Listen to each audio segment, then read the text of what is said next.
성도 여러분 안녕하세요. 오늘도 말씀의 은혜로 승리하는 저와 여러분 되길 주님의 이름으로 축원드립니다. 우리 계속해서 누가복음 여행 떠나고 있고요. 이제 거의 막바지에 다 달았습니다. 우리 어제 내용을 잠깐 기억해 볼게요. 어제는 우리가 21장의 후반부를 함께 살펴보았습니다.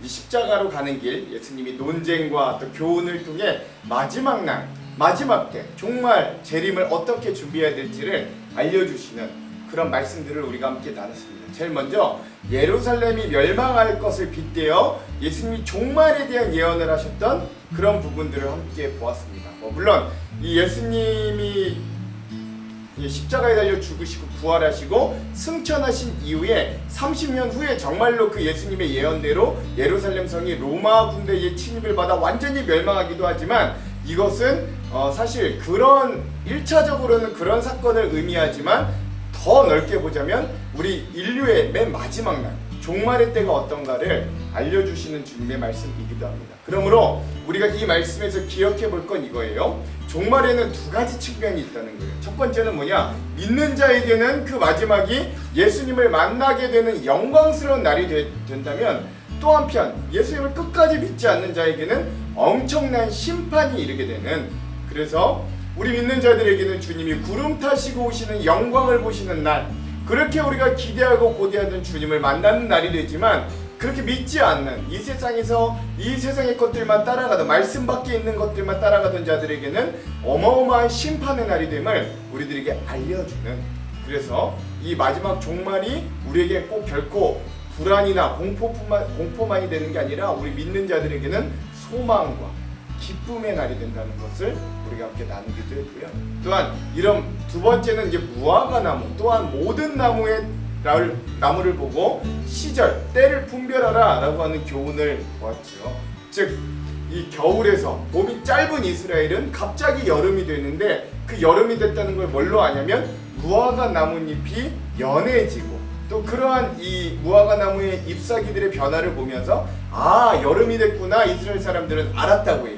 즉 그런 것과 같이 너희들이 예수님이 말씀하셨던 거짓 증거자, 또 전쟁, 기근과 기상 이후 재앙, 그리고 그리스도인들에 대한 믿는 자들에 대한 박해와 조롱, 이런 부분들이 있을 때 그런 징조를 통해 때를 분별할 줄 알아야 되고, 그런 와중에서도 영원히 사라지지 않을 하나님의 말씀만 붙들라 라고 하는, 그래서 시대를 분별하고 사라지지 않을 것, 그 말씀만 붙들라 라고 하는 주님의 메시지를 들었고, 마지막 종말을 맞이하는 성도의 자세들도 이거예요. 뭐냐면 두 가지로 나누는데 첫 번째는 끝까지 기도로 깨어있으라 라고 하는 것입니다. 즉 앞에서는 영원한 말씀만 붙들라고 했죠. 이 뒤에서는 끝까지 깨어있음으로 기도로 깨어있으라 라고 하시는 말씀과 기도의 축을 잡고 이 마지막 때를 살아내라 라고 하시는 주님의 말씀을 볼 수 있습니다. 근데 주님이 말씀만 하신 게 아니라 우리에게 본을 보여주셔서 예수님은 끝까지 말씀과 기도의 중심이 되는 삶의 본을 보여주셨다는 것. 그래서 우리도 말씀과 기도로 삶의 중심을 잡고 나아가야 된다 라고 하는 그런 말씀을 어제 우리 함께 나누기도 하였습니다. 자, 오늘은 이제 누가복음의 22번째 시간입니다. 이제 이 누가복음 22장은요 예수님이 십자가에 달려 죽으시기 전날에 일어났던 아주 긴 이야기들이 있습니다. 그래서 이 22장은 특별히 우리가 세 부분으로 나눠서 볼 거고요. 오늘은 22-1의 시간입니다. 인자의 십자가 순환과 부활 7번째 시간이고요. 분량은 22장의 상반절 1절에서부터 23절까지 우리가 함께 보겠습니다. 제목을 짓자면 성도의 참 양식, 생명의 떡과 새 약속의 잔이라고 해서 주님이 성만찬 때 우리에게 주신 자기의 몸을 비유하는 떡과 또 자기의 피를 비유한 새 언약의 잔, 이것들이 우리에게 어떤 의미들인가 이 제목을 통해서 우리가 함께 한번 나눠보았습니다. 자, 그러면 오늘 이 부분에 대한 맥 두 가지를 잡아보고 이 맥을 따라 내용과 주안점을 들어가 보도록 할게요. 자, 먼저 첫 번째, 오늘 말씀에 보면 이 말씀에 두 가지 모임이 등장합니다. 이 두 모임이 굉장히 대조적으로 상반돼요. 이 상반된 준비하는 이 두 모임을 통해 오늘 우리도 무엇을 준비하며 살아가는지 우리의 삶을 되돌아보는 그런 말씀의 여행 되었으면 좋겠습니다. 예. 또한 두 번째, 예수님과 제자들의 마지막 만찬을 통해 오늘 우리들에게 성만찬의 의미가 무엇인지를 깊게 묵상해보는 그런 시간들도 되었으면 좋겠습니다. 자, 이런 두 가지 맥을 따라서 오늘 말씀의 내용을 한번 들어가 보도록 해요. 오늘 22장의 상반부, 전반부의 내용은 십자가로 가는 길 7번째고요. 예수님께서 잡히시기 전날에 일어났던 일들 첫 번째 우리가 함께 좀 보도록 하겠습니다. 제일 먼저 가룟 유다가 예수님을 배신할 준비를 하고요. 유대 지도자들이 이 가룟 유다와 함께 예수님을 죽일 준비를 하는 모습을 볼 수 있습니다. 이들이 어떤 준비들을 하는가 잘 보십시오. 내용은 이래요. 유월절이라고 하는 무교절이 다가왔다. 그런데 대제사장들과 율법학자들은 예수를 없애버릴 방책을 찾고 있었다. 그들은 백성을 두려워하였다. 12 가운데 하나인 가룟이라는 유다에게 사탄이 들어갔다. 유다는 떠나가서 대제사장들과 성전 경비대장들과 더불어 어떻게 예수를 그들에게 넘겨줄지를 의논하였다. 그래서 그들은 기뻐하여 그에게 돈을 주겠노라 약속하였다. 유다는 동의하고 무리가 없었을 때에 예수를 그들에게 넘겨주려고 기회를 노리고 있었다 라고 하는 것. 자, 때는 바야흐로 이제 유월절이 되는 겁니다. 이 유월절도 굉장히 특별한 날이에요. 왜 이 유월절에 굳이 예수님이 십자가에 달려 죽으시는가? 의미들은 이때 주안점에 살펴보고요. 이 예수님을 배신하는 가룟 유다, 그리고 그 예수님을 죽일 방도를 찾는 대제사장과 율법학자들과 또 이 유대 종교 지도자들은 과연 이 유월절, 이 주님의 구원을 기념하는 유월절에 무엇을 준비하고 있나 여러분 잘 보시기 바랍니다. 이따 주안점에서 더 깊게 나눠볼게요. 자, 또 한 모임이 있습니다. 여기에는 또 유월절을 준비하는 예수님과 제자들의 모습이 나오는 거예요. 내용은 이렇습니다. 유월절 양을 잡아야 하는 무교절 날이 왔다. 예수께서 베드로와 요한을 보내시며 말씀하셨다. 가서 우리가 먹을 수 있게 유월절을 준비하여라. 그들이 예수께 말하였다. 어디에다 준비하시기를 바라십니까? 예수께서 대답하셨다. 너희가 성 안으로 들어가면 물 한 동이를 메고 오는 사람, 남자를 만날 것이니 그가 들어가는 집으로 따라가거라. 그리고 그 집주인에게 말하기를 선생님께서 당신에게 말씀하시기를 내가 내 제자들과 함께 유월절 음식을 먹을 그 방이 어디 있느냐고 하십니다 하여라. 그러면 그 사람은 자리를 깔아놓은 큰 다락방을 너희에게 보여줄 것이니 너희는 거기에다 준비를 하여라. 그들이 가서 보니 예수께서 말씀하신 그대로였다. 그리하여 그들은 유월절을 준비하였다 라고 하는 것이죠. 자, 여기서도 맨 앞에 아주 중요한 말이 나와요. 유월절 양을 잡아야 하는 무교절이 왔다 라고 하는데, 여러분 사실 예수님이 상징하는 바가 유월절의 어린 양을 상징하거든요. 이런 의미들이 있는 거예요. 그리고 예수님은 뭘 준비하냐면 이제 이 유월절을 온전히 지키기 위해 이 유월절 준비를 제자들에게 시키시는데, 마치 예루살렘이 입성하셨을 때와 같이 이 나귀 새끼를, 주인이 있는 나귀 새끼를 그냥 주가 쓰시겠다 하니까 내어주잖아요. 이 큰 다락방도 마찬가지입니다. 예수님이 쓰시겠다니 그 사람이 놀랍게도 예수님과 제자들의 말처럼 그 다락방을 내어주는 놀라운 일들이 또한 일어나게 되는 거죠. 자, 이러한 이 유월절의 의미를 준비하는 예수님과 제자들의 모습도 어떤 의미들이 있는가 우리가 주안점으로 함께 살펴보도록 하겠습니다. 자, 그리고 나서 이제 정말 유명한 마지막 만찬, 성만찬을 하시는 주님의 모습을 볼 수 있어요. 시간이 되어서 예수께서 자리에 앉으시니 사도들도 그와 함께 앉았다. 예수께서 그들에게 말씀하셨다. 내가 고난을 당하기 전에 너희와 함께 이 유월절 음식 먹기를 참으로 간절히 바랐다. 내가 너희에게 말한다. 유월절이 하나님의 나라에서 이루어질 때까지 나는 다시는 유월절 음식을 먹지 않을 것이다. 그리고 잔을 받아서 감사를 드린 다음에 말씀하셨다. 이것을 받아서 함께 나누어 마셔라. 내가 너희에게 말한다. 나는 이제부터 하나님의 나라가 올 때까지 포도나무 열매에서 난 것을 절대로 마시지 않을 것이다 라고 하시면서 이제 예수님이 더 이상 내가 이 떡도 잔도 먹거나 마시지 않겠다 라고 하시는 이 주님의 모습을 볼 수 있어요. 즉 십자가 고난을 준비하시는 주님의 모습을 볼 수 있는 거죠. 자, 그리고 나서 주님은 드디어 우리가 성만찬이라고 불리는 떡과 이 잔을 제자들에게 나누어 주시는 장면을 볼 수 있습니다. 예수께서는 또 빵을 들어 감사를 드리신 다음에 떼어서 그들에게 주시고 말씀하셨다. 이것은 너희를 위하여 주는 내 몸이다. 이것을 행하여 나를 기억하여라. 그리고 저녁을 먹은 뒤에 잔을 그와 같이 하시고서 말씀하셨다. 이 잔은 너희를 위하여 흘리는 내 피로 세우는 새 언약이다. 우리가 요즘 우리가 또 하는 이 성만찬, 이 성찬식의 기원이 되는 예수님의 마지막 만찬의 모습도 우리가 함께 살펴보았습니다. 근데 중요한 건 뭐냐, 이 만찬에 예수님은 자신을 배반할 자들에 대한 예언도 하셨다는 거예요. 특별히 가룟 유다에 대한 배반을 예언하십니다. 내용은 이래요. 그러나 보아라, 나를 넘겨줄 사람의 손이 나와 함께 상위에 있다. 인자는 하나님께서 정하신 대로 가지만 인자를 넘겨주는 그 사람에게는 화가 있다. 그들은 자기들 가운데 이런 일을 할 사람이 누구일까 하고 자기들끼리 서로 물었다 라고 하시면서 이 마지막 성만찬 자리를 통하여 우리가 22장의 전반부의 마무리를 함께 살펴봤고요. 이따가 이 부분도 주안점에서 깊게 한번 나눠보도록 하겠습니다. 자, 그럼 오늘 이 부분 누가복음 22장의 전반부의 핵심 구절을 살펴볼게요. 19절에서 20절의 말씀입니다. 제가 한번 읽어볼게요. 또 떡을 가져 감사기도 하시고 떼어 그들에게 주시며 이르시되 이것은 너희를 위하여 주는 내 몸이라. 너희가 이를 행하여 나를 기념하라 하시고 저녁 먹은 후에 잔도 그와 같이 하여 이르시되 이 잔은 내 피로 세우는 새 언약이니 곧 너희를 위하여 붓는 것이라. 아멘. 마지막 성만찬에 예수님이 떡과 잔을 나눠주시는 이 장면을 오늘 누가복음 22장 전반부의 핵심 구절로 삼아 보았습니다. 자, 그럼 오늘 이 부분 주안점 세 가지를 함께 우리가 나눠보고 오늘 말씀을 읽어볼게요. 첫 번째, 자, 오늘 우리가 읽을 누가복음 22장의 전반부는 두 가지 모임의 모습을 대조적으로 보여줍니다. 가장 먼저 우리는 배신과 죽음을 준비하는 가룟 유다와 유대교 지도자들의 모습을 한번 살펴볼게요. 1절입니다. 유월절이라는 무교절이 다가오매. 아멘. 예수님께서 십자가 죽음을 앞두고 유월절이 다가온다는 건 참으로 상징하는 바가 큽니다. 왜냐하면 유월절은 어린 양의 피로 인해 장자의 죽음, 즉 그 가문의 끊어짐을 면했던 구원의 날을 기념하는 절기이기 때문에 그래요.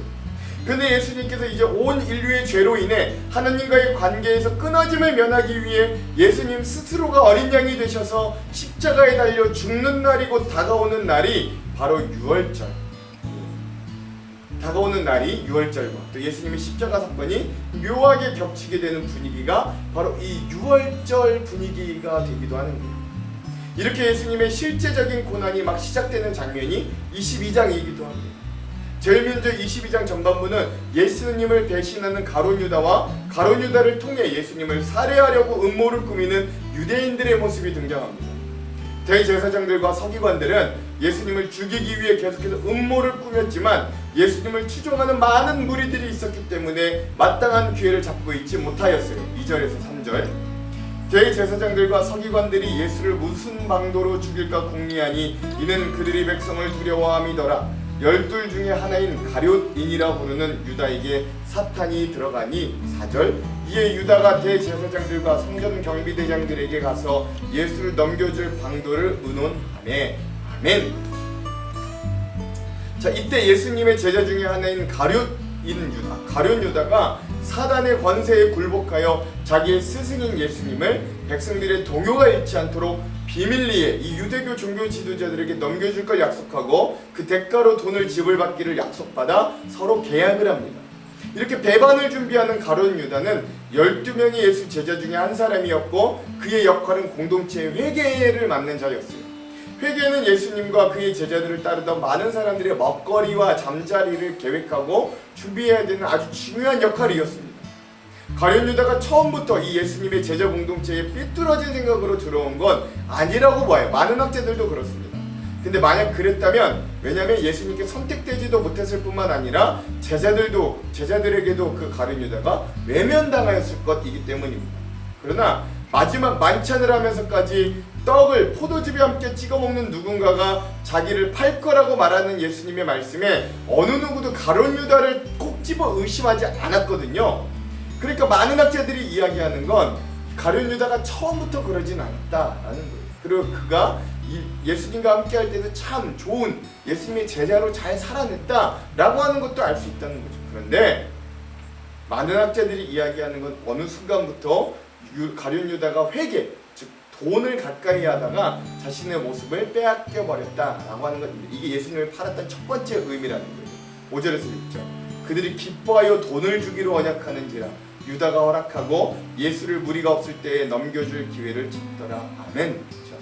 여러분, 견물생심, 돈을 만지다 보니까 더 큰 돈을 가지고 싶은 마음이 들었고, 심지어 예수님에게 옥합을 깨뜨려 머리에 부은 막달라 마리아에게도 왜 그 비싼 향유를 가난한 사람에게 주지 않고 허비하느냐라고 가룟 유다가 화까지 냈어요. 이게 요한복음 12장 4절에서 6절에 보면 자세히 나오거든요. 근데 여러분, 이 가룟 유다의 그러한 행동은 가난한 사람들을 위해 돈을 써야 한다라는 이유보다는 그 많은 돈 중에서 자신의 이익을 조금씩 취할 수 있는 그런 기회가 사라졌기 때문에 가룟 유다가 그렇게 화를 냈다라고 요한복음의 말씀은 분명하게 이야기합니다. 또 하나, 가룟 유다가 예수님을 배반했던 이유, 첫 번째는 돈 때문이었다면 두 번째 이유는 바로 그가 꿈꾸었던 메시아는 고난당하고 죽임당하는 나약한 자가 아니라 다윗 왕과 같이 강력한 군사력과 정치력을 가지고 이스라엘을 해방시켜줄 주권을 꿈꿨던 자이기 때문에 그래요. 그러나 자신이 그동안 메시아라고 믿었던 예수님은 날이 가면 갈수록 자신의 죽음을 예언하시고, 심지어 옥합을 가지고 왔던 그 여인이 장례 준비를 하였다는 말까지 듣자 이 가룟 유다가 마태복음의 말씀에 보면 그때로부터 가룟 유다가 자신의 정치적인 신념과 경제적인 야망에 맞지 않았던 예수님을 버리려고 결심을 먹고 행동을 옮겼다라고 말씀에 나와 있어요. 그래서 많은 학자들이 그렇게 추측을 하는 겁니다. 마태복음 26장 13절에서 14절에 보면 나와 있어요. 여러분, 생각해 보십시오. 3년이 넘도록 예수님의 공동체와 모임을 가진 가룟 유다가 돈으로 인해 또는 자신만의 가치를 추구하다가 변절하게 됩니다. 그래서 이러한 유다와 예수님을 시기하고 미워한 유대교 지도자들이 만나자 그곳은 곧 배신과 죽음을 모의하는 모임으로 변하게 되었던 겁니다. 하나님의 구원을 기억하고 그 의미를 되새겨야 할 6월절에 하나님의 아들 예수님을 죽일 음모를 꾸미기 위해 이들이 모였다라는 거예요. 그러므로 오늘 우리도 돈과 권력만 쫓는 인생은 아닌가 우리를 철저히 되돌아보아야 합니다. 오늘 우리가 예수님을 따르는 동기는 과연 무엇입니까? 더 많은 돈과 더 많은 권력과 더 많은 명예와 우리 인생에 더 많은 쾌락을 얻기 위해 예수님을 따르는 것이라면 우리는 잠깐 멈춰서서 우리의 믿음을 점검하고 되돌아보아야만 하는 거예요. 그렇죠? 여러분, 이 첫 번째 무리는 이 6월절, 하나님의 구원이 임한 것을 기념하는 6월절에도 배신할 궁리, 누군가를 죽일 궁리로 모임을 하고 있었다. 여러분, 이거 꼭 기억하세요. 그 중앙에는 돈과 권력과 자기만의 가치가 있었다라는 거죠. 두 번째 주안점. 그러나 여기 또 한 무리의 전혀 다른 모임이 등장합니다. 8절에서 9절. 예수께서 베드로와 요한을 보내시며 이르시되 가서 우리를 위하여 유월절을 준비하여 우리로 먹게 하라. 여짜오되 어디서 준비하기를 원하오리까. 아멘. 그렇죠? 예수님께서는 베드로와 요한을 보내시어 유월절을 준비하라고 하십니다.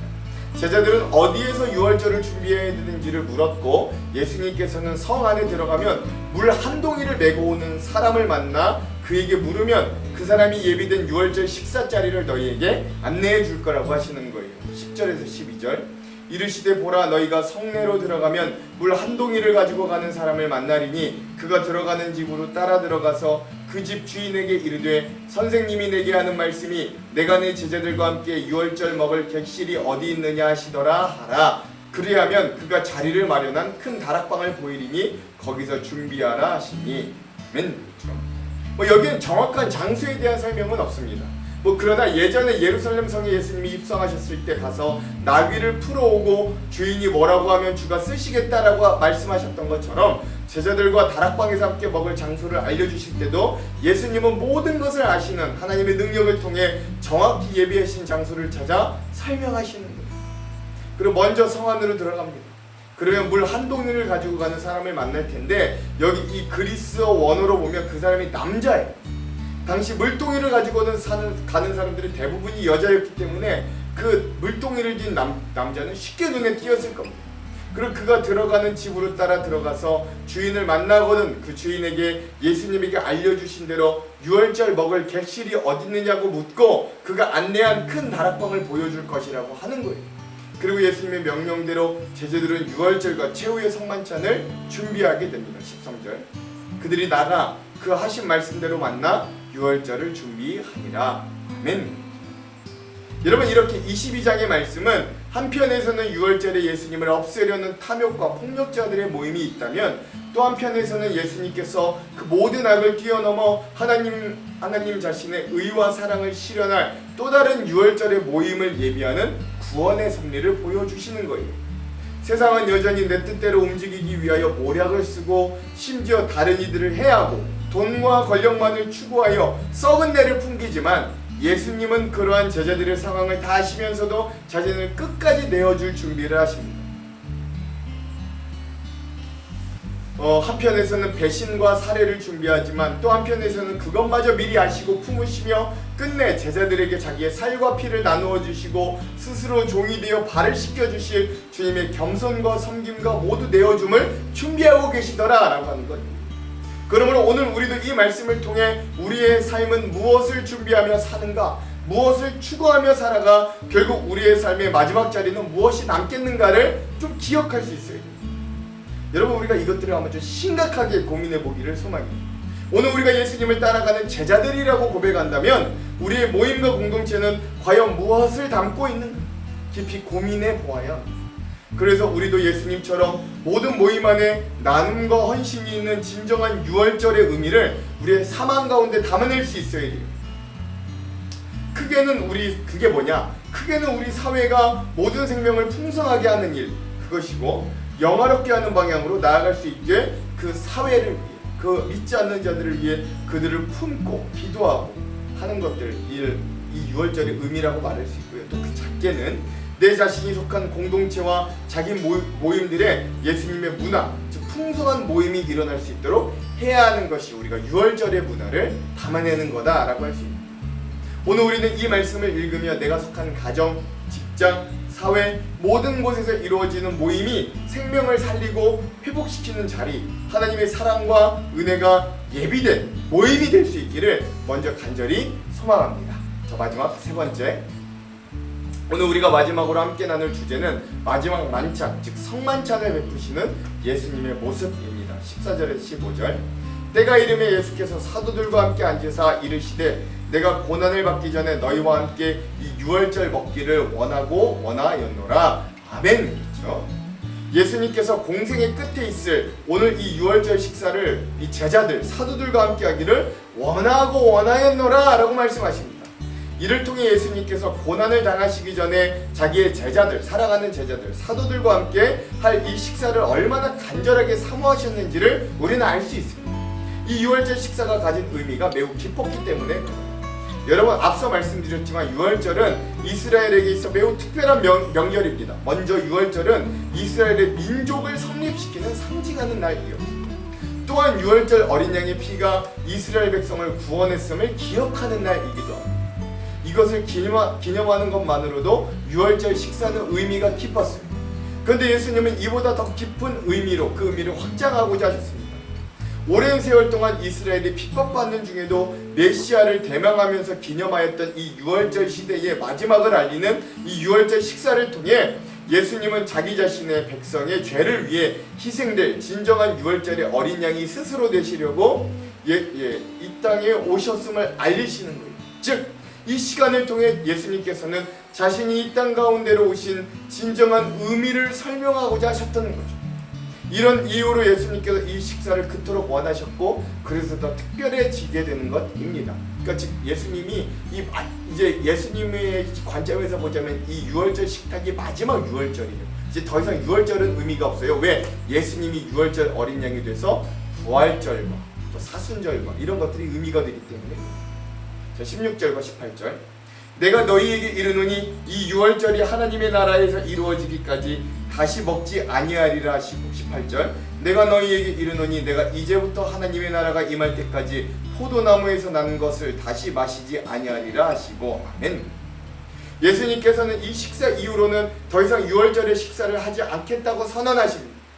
이는 가깝게는 예수님께서 그 십자가에 죽으시기 때문에 더 이상 유월절 식사를 먹을 수 없다는 의미이기도 해요. 그러나 좀 더 확대하자면 이제 구약에서 제정되었던 이 유월절의 의미는 없어지고 이제 신약의 주의 만찬, 즉 예수님의 만찬, 성만찬으로 이 의미들이 확대될 것을 의미해 주는 거예요. 그리고 이제 정말 예수님은 완전히 새로운 만찬, 즉 자신의 살과 피를 나누어주는 성찬의 의식을 행해 주십니다. 19절에서 20절. 또 떡을 가져 감사 기도를 하시고 떼어 그들에게 주시며 이르시되 이것은 너희를 위하여 주는 내 몸이라 너희가 이를 행하여 나를 기념하라 하시고 저녁 먹은 후에 잔도 그와 같이 하여 이르시되 이 잔은 내 피로 세우는 새 언약이니 곧 너희를 위하여 붓는 것이라. 아멘. 그렇죠.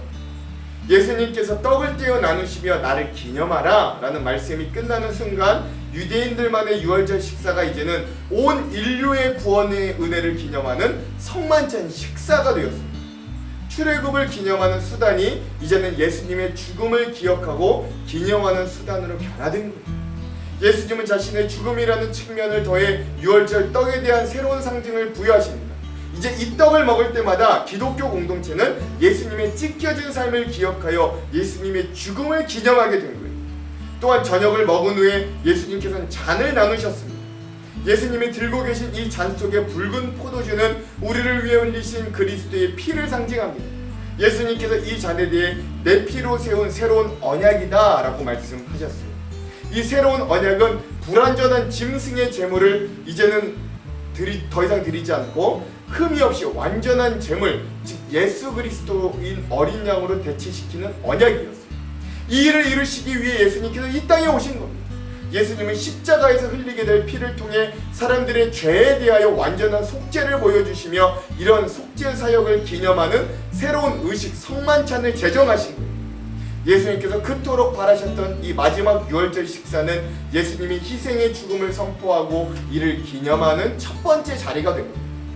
그리고 오늘날 교회는 이 마지막 식사를 기억하기 위해 주님의 만찬, 성만찬으로 기념합니다. 그리고 오늘 우리는 꼭 성만찬 의식을 행하지 않았어도 예수님을 나의 구주로 영접하였다면 우리 모두는 영생하도록 있는 양식을 이미 먹은 사람들로 변화된 겁니다. 그러므로 오늘 우리는 더 이상 세상에 썩는 양식을 추구하거나 그것들을 바라보면서 살 수 없어요. 사람이 떡으로만 사는 것이 아니라 말씀 자체이신 예수 그리스도의 은혜와 구원의 감격으로 진정 살게 되기 때문입니다. 요한복음 6장 35절은 이에 대해 더 정확하게 이렇게 말합니다. 예수께서 이르시되 나는 생명의 떡이니 내게 오는 자는 결코 줄이지 아니할 터이요 나를 믿는 자는 영원히 목마르지 아니하리라. 아멘. 그러므로 오늘 이 말씀을 읽으며 오늘도 우리가 생명의 떡과 새 언약의 잔 대신 예수님을 먹고 마심으로 새로운 생명과 구원 가운데 여전히 거하는 살아있는 제자들, 성도들이 다 되시기를 주님의 이름으로 축원드립니다. 기도할게요. 하나님, 주님의 구원이 있던 이 유월절 주님은 자기의 살과 피를 나누어 주심으로 오늘 우리들에게 진정 살아있는 떡, 구원의 피를 우리에게 나눠주셔 우리가 구원받는 자들이 될 수 있도록 인도하여 주심에 감사드립니다. 하나님, 오늘 이 귀한 유월절 식탁 앞에 배신과 권력과 돈을 추구하는 그런 죽음의 모임들이 있었는데 오늘 우리의 삶이 그런 모임들을 따라가지는 않았나 우리가 경계하게 하시고 오직 그런 자들도 품고 사랑하시며 자기의 모든 것을 내어주기까지 사랑하신 주님의 자리에 우리도 설 수 있도록 하나님 우리를 변화시켜 주시옵소서. 오늘도 이 말씀을 통해 그런 모든 것을 깨닫고 변하게 하실 주님을 기대하오며 예수님 이름으로 기도합니다. 아멘. 그럼 사랑하는 성도 여러분, 오늘 하루도 말씀으로 승리하십시오. 사랑하고 축복합니다. 화이팅! 제22장 유월절이라 하는 무교절이 다가오매 대제사장들과 서기관들이 예수를 무슨 방도로 죽일까 궁리하니 이는 그들이 백성을 두려워함이더라. 12 중에 하나인 가룟인이라 부르는 유다에게 사탄이 들어가니 이에 유다가 대제사장들과 성전 경비대장들에게 가서 예수를 넘겨줄 방도를 의논하매 그들이 기뻐하여 돈을 주기로 언약하는지라. 유다가 허락하고 예수를 무리가 없을 때에 넘겨줄 기회를 찾더라. 유월절 양을 잡을 무교절 날이 이른지라. 예수께서 베드로와 요한을 보내시며 이르시되 가서 우리를 위하여 유월절을 준비하여 우리로 먹게 하라. 어디서 준비하기를 원하시나이까? 보라, 너희가 성내로 들어가면 물 한 동이를 가지고 가는 사람을 만나리니 그가 들어가는 집으로 따라 들어가서 그 집 주인에게 이르되 선생님이 내게 하는 말씀이 내가 내 제자들과 함께 유월절을 먹을 객실이 어디 있느냐 하시더라 하라. 그리하면 그가 자리를 마련한 큰 다락방을 보이리니 거기서 준비하라 하시니 그들이 나가 그 하신 말씀대로 만나 유월절을 준비하니라. 때가 이름에 예수께서 사도들과 함께 앉으사 내가 고난을 받기 전에 너희와 함께 이 유월절 먹기를 원하였노라. 내가 너희에게 이르노니 이 유월절이 하나님의 나라에서 이루기까지 다시 먹지 아니하리라. 이에 잔을 받으사 감사 기도하시고 이것을 갖다가 너희끼리 나누라. 내가 너희에게 이르노니 내가 이제부터 하나님의 나라가 임할 때까지 포도나무에서 난 것을 다시 마시지 아니하리라 하시고 또 떡을 가져 감사 기도하시고 떼어 그들에게 주시며 이것은 너희를 위하여 주는 내 몸이라. 너희가 이를 행하여 나를 기념하라. 저녁 먹은 후에 잔도 그와 같이 하여 이르시되 이 잔은 내 피로 세우는 새 언약이니 곧 너희를 위하여 붓는 것이라. 그러나 보라, 나를 파는 자의 손이 나와 함께 상위에 있도다. 인자는 이미 작정된 대로 가거니와 그를 파는 그 사람에게는 화가 있으리로다. 그들이 서로 묻되 우리 중에서 이 일을 행할 자가 누구일까 하더라.